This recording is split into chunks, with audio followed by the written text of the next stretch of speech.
Mandibulise kuni bathandi bezemidlalo eMzantsi Afrika, ingakumbi kuni balandeli bebhola elikhulu ke laseMzantsi Afrika.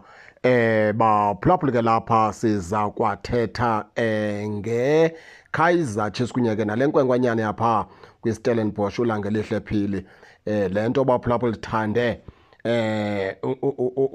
ukuma ngxi, ngoba isizathu sokubana ndithi ithande ukuma ngxi, iKaizer Chiefs imfuna kakhulu ngokuLangelihle Phili. Ayisathandisi kaloku ngoku iluza pha uGlotile Lepo, ayizuba naye iwinga enjengoGlotile Lepo ngoku. Yiyo laa nto ke inyanzelisa into yokubana le deal kaLangelihle Phili neKaizer Chiefs mayipase.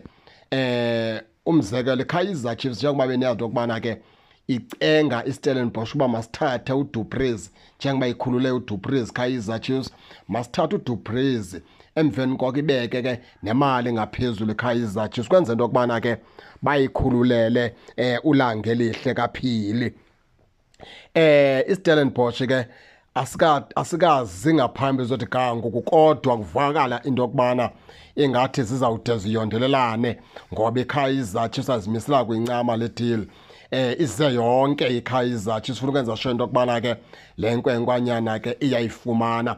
Ndiyabona ke iKaizer Chiefs kwelinye icala isebenzisa i-age apha kule ntwana kuba isencinci, ngoba xa sithetha inyaniso emsulwa bakhona oMabasa, bakhona oShalulile bazi-free agent. Mele uba iKaizer Chiefs ke ikizama uqala ithathe isigqibo ngabo badlali, kodwa ke xa sijonga ingenzeka uba iKaizer Chiefs ijonge i-age yaqonda ukubana likamva eli likaLangelihle Phili isazawuqhuba ngaye iminyaka.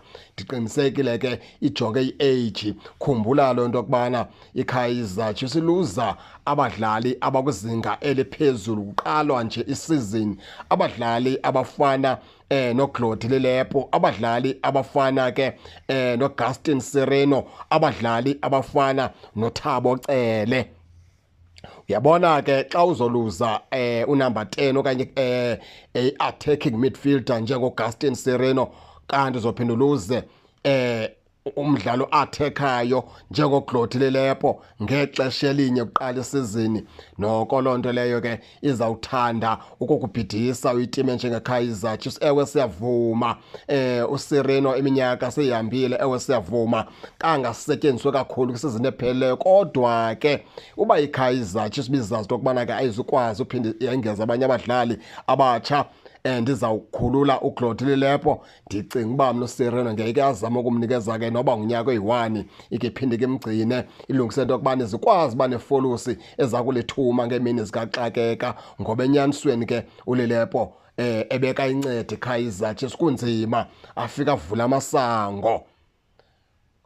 Baphulaphuli ke akho nto sakuyithini, iKaizer Chiefs kuthiwa ke ayizimisela kwincama ke le nkwenkwanyana ke yakwaLangelihle Phili. Injalo ke ningake ningene ke nani ke baphulaphuli ke nitsho into yokubana nibona njani, nize ningakhohlwa usubscribe kule channel kuze ningaphoswa zezemidlalo endizanothulela zona kwixa elizayo kakuhle babukeli.